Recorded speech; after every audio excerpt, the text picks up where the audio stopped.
I got married at 30. Not because I was in love. Not really. It just felt like the right time. He was good to me. He gave me comfort, routine, a sense of safety. But he never really saw me. You know that feeling? When you're in a room full of people and still feel invisible? That was my marriage, and then I met him.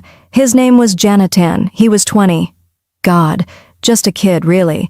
But he had this fire in his eyes, the kind that makes you remember what it's like to be alive. I was looking at a painting in a gallery, alone, as always, and he just walked up beside me. He said the painting looked like it was hiding something, and I smiled, because so was I. We started meeting.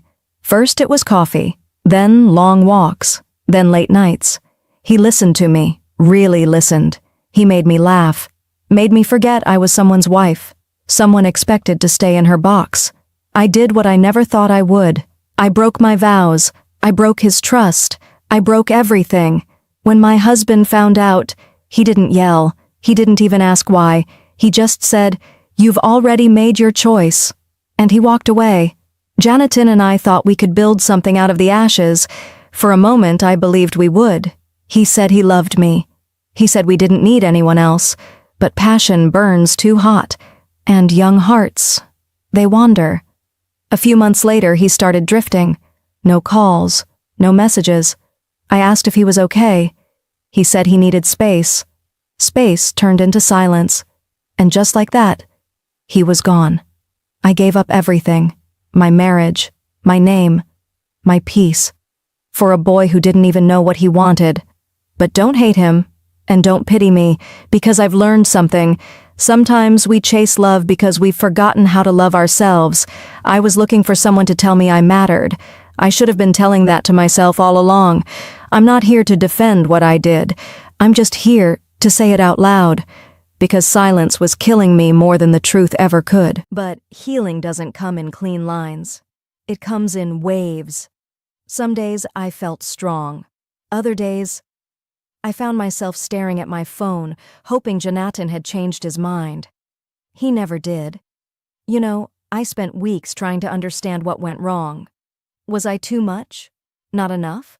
Did I expect too much from someone who barely knew himself? I kept replaying our moments in my head, our walks, our kisses, the way he looked at me, like I was his whole world. Until one day, I wasn't. I was a phase. And maybe that's what hurt the most, realizing that I was just a chapter in someone else's story while he became a headline in mine. I blamed him. I blamed myself. I blamed the world for making me feel like wanting more was a sin. But eventually the silence became something else. It became peace. I started walking alone again. At first it felt empty, then it felt free. I joined a book club, took a painting class, had coffee without checking my phone, and slowly, painfully, I started seeing myself again. Not as someone's wife, not as someone's secret, just me. There's something beautiful about starting over, not because you wanted to, but because you had to. When the world strips you down, you find out what's left, and what was left was someone worth knowing. So here's my final confession.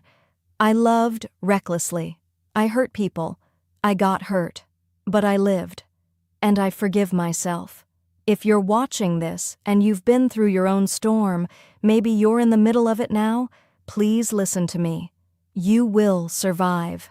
Even if love leaves you, even if people don't stay, even if you make terrible choices, you are still allowed to grow, to heal, to hope.